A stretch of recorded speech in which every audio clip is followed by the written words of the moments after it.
Subscribe कीजिए हमारे channel MDR blog को सभी प्रकार की वीडियो सबसे पहले देखने के लिए। Hey guys, welcome back my channel MDAR blog. आज हम हैं नागपुर शहर में। तो आज हम आपको दिखाने वाले हैं नागपुर शहर का ब्लॉग और नागपुर शहर के बारे में।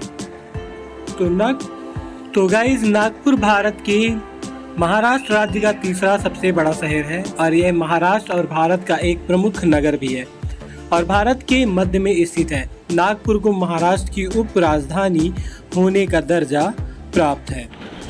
और गाइस, नागपुर भारत का 13वां और विश्व का 114वां सबसे बड़ा शहर है। यह नगर संतरों के लिए काफ़ी मशहूर है, इसलिए इसे लोग संतरों की नगरी भी कहते हैं। हाल ही में इस शहर को देश के सबसे स्वच्छ व सुंदर शहर का इनाम मिला है। नागपुर भारत देश का दूसरे नंबर का ग्रीनेस्ट हरित क्रांति शहर माना जाता है। नागपुर शहर की स्थापना बख्त बुलंद शाह ने की थी। फिर वह राजा भोसले के उपरांत मराठा साम्राज्य में शामिल हो गया और 19वीं सदी में अंग्रेजी हुकूमत ने उसे मध्य प्रांत व बेरार की राजधानी बना दिया। आजादी के बाद राज्य पुनर्रचना ने नागपुर को महाराष्ट्र की उपराजधानी बना दिया। नागपुर राष्ट्रीय स्वयंसेवक संघ और विश्व हिंदू परिषद जैसी राष्ट्रवादी संगठनों का एक प्रमुख केंद्र है। नागपुर का नाम नाग नदी से रखा गया है। यह नदी नागपुर के पुराने हिस्से से गुजरती है। नागपुर महानगर पालिका के चिन्ह पर नदी और एक नाग है। नागपुर संतरों के लिए मशहूर है और उसे संत नगरी भी कहा जाता है और नागपुर में नाग सांप बहुत पाया जाता है। इस कारण से नागपुर का नाम नागपुर रखा गया है। नागपुर के ऐतिहासिक तथ्यों की बात की जाए तो नागपुर शहर की स्थापना देवगढ़ छिंदवाड़ा के शासक गौड़ वंश के राजा ने की थी। संतरे की राजधानी के रूप में विख्यात नागपुर महाराष्ट्र का तीसरा सबसे बड़ा शहर है। पर्यटन की दृष्टि से यह महाराष्ट्र के अग्रणी शहरों में शुमार किया जाता है। यहाँ बने अनेक मंदिर, ऐतिहासिक इमारतें और झील यहाँ आने वाले सेनानियों के केंद्र में होते हैं। इस शहर से बहने वाली नदी नाग नदी के कारण इसका नाम नागपुर पड़ा। नागपुर की स्थापना देवगढ़ के गोंड राजा बख्त बुलंद शाह ने 1703 ईस्वी में की थी। यह शहर 1960 तक मध्य भारत की राजधानी था। 1960 के बाद यहाँ की मराठी आबादी को देखते हुए उसे महाराष्ट्र के जिले के रूप में शामिल कर लिया गया। 9,890 वर्ग किलोमीटर के क्षेत्र में फैले इस जिले में 13 तहसील और 1969 गांव शामिल हैं। पर्यटन स्थल की बात की जाए तो नागपुर शहर में अंबाझरी झील शहर के पश्चिमी हिस्से में स्थित यह झील 15 वर्ग किलोमीटर के क्षेत्र में फैली हुई है। चारों ओर से खूबसूरत बगीचों से घिरी इस झील में नौकायान का आनंद लिया जा सकता है। झील के संगीतमय फव्वारे इस झील की सुंदरता में चार चांद लगा देते हैं। झील के साथ ही एक बेहद खूबसूरत बगीचा है जिसे नागपुर के सबसे सुंदर स्थलों में शामिल किया जाता है। बालाजी मंदिर सेमीनरी पहाड़ियों के सुरमय वातावरण में वेंकटेश बालाजी का मंदिर बना हुआ है और मंदिर की अद्भुत वास्तुकारी देखने और आध्यात्मिक वातावरण की चाह में उत्तर और दक्षिण भारत से हजारों की तादाद में श्रद्धालुओं का यहाँ आगमन होता है। दीक्षा भूमि पश्चिमी नागपुर में रामदास पीठ के निकट दीक्षा भूमि स्थित है। भारत रत्न डॉक्टर बाबा साहेब अम्बेडकर जी ने इसी जगह 1956 में अपने लाखों अनुयायियों के समक्ष बौद्ध धर्म की दीक्षा ली थी।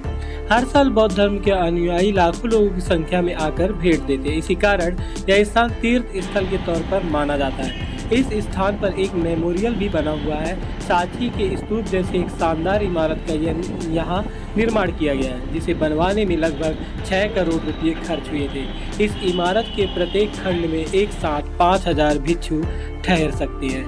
अदासा यह भी पर्यटन स्थल में माना जाता है जो कि एक नागपुर का छोटा सा गांव है। यहाँ अनेक प्राचीन और शानदार मंदिर देखे जा सकते हैं। यहाँ के गणपति मंदिर में गणेश की एक कल शिलाखंड प्रतिमा स्थापित है। अदासा के समीप एक पहाड़ी में 3 लिंगों वाला शिव का मंदिर भी बना हुआ है। नागपुर से 55 किलोमीटर दूर केखरा नाला में एक खूबसूरत बांध बना हुआ है। यहाँ के मनोरम और शांत वातावरण में सुकून के कुछ पल गुजारने के लोग आते रहते हैं। केखरा नाला का स्वस्थ और हरा भरा वातावरण पिकनिक के लिए भी बहुत अनुकूल माना जाता है। मरकट वैनगंगा नदी के बाएं तट पर स्थित मरकट एक धार्मिक स्थल के रूप में लोकप्रिय है। संत मार्कंडे के नाम पर इस जगह का नाम। नगरधन एक महत्वपूर्ण प्रागैतिहासिक नगर है। सैल साम्राज्य के राजा व नंदवर्धन को इस नगर का मूल संस्थापक माना जाता है। नगरधन में भोसलों द्वारा स्थापित एक किला है जिसकी दीवारें ईंटों से बनी हुई है। यहाँ एक वन्यजीव अभ्यारण्य भी है। यहाँ जंगली जानवरों को खुले में विचरण करते देखा जा सकता है। गौर यहाँ का मुख्य आकर्षण है। साथ ही सांभर, हिरन और अन्य बहुत से जीवों को देखा जा सकता है। साथ ही नवेगांव बांध को विदर्भ के सबसे लोकप्रिय फॉरेस्ट रिजॉर्ट में शुमार किया जाता है। यहाँ साहसिक खेलों के अनेक अवसर उपलब्ध हैं। इस बांध को 18वीं शताब्दी की शुरुआत में कोल्लू पटेल कोहली ने बनवाया था। यहाँ की पहाड़ियों के बीच एक बेहद खूबसूरत झील भी बनी हुई है। नवेगांव बांध के वाच टावर से यहाँ के वन्यजीवों की गतिविधियाँ भी देखी जा सकती है। यहाँ एक डियर पार्क भी बना हुआ है। सेवाग्राम महात्मा गांधी ने 1933 में सेवाग्राम आश्रम स्थापित किया था। यहाँ उन्होंने अपने जीवन के 15 साल व्यतीत किए थे। कहा जाता है कि इस स्थान पर महात्मा गांधी समाज सेवा के विविध कार्यक्रम संपन्न करते थे। इसी कारण इसे सेवाग्राम कहा जाता है। यहाँ के यात्री निवास में लोगों को ठहरने की व्यवस्था है। सीताबर्डी किला यह किला 2 पहाड़ियों पर बना है। किले को 1857 में एक ब्रिटिश अफसर ने बनवाया था। तब से यह किला नागपुर आने वाले सैलानियों को लुभा रहा है। अगर शिक्षा की बात की जाए तो नागपुर में लगभग 100 से भी अधिक अभियांत्रिकी इंजीनियरिंग महाविद्यालय हैं। नागपुर विश्वविद्यालय महाराष्ट्र का एक बहुत ही बड़ा विश्वविद्यालय माना जाता है।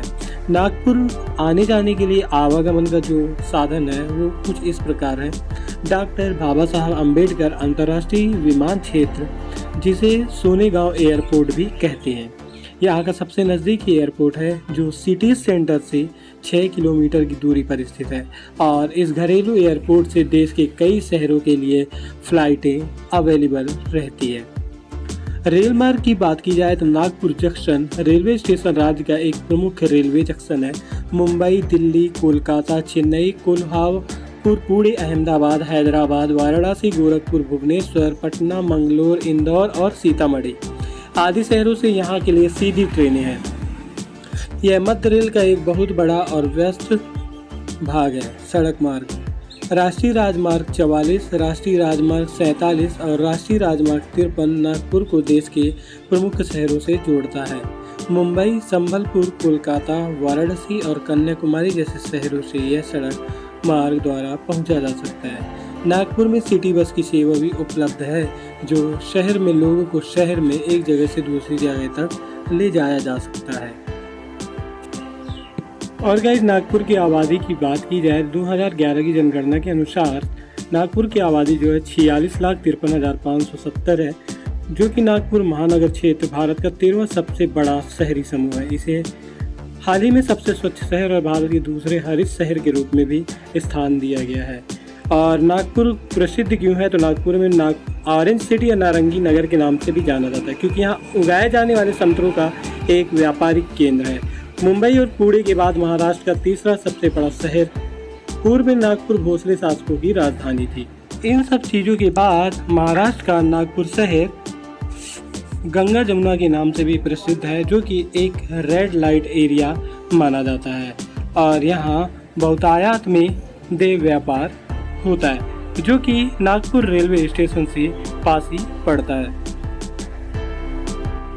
तो गाइस, इस तरह से था आज का ब्लॉग वीडियो नागपुर शहर का। नागपुर शहर की जानकारी, नागपुर शहर के बारे में और नागपुर की सारी इन्फॉर्मेशन। तो उम्मीद करता हूँ कि ये वीडियो आपको पसंद आई होगी। तो मैं आपसे मिलता हूँ अपनी नई वीडियो के साथ। तब तक के लिए bye bye and take care.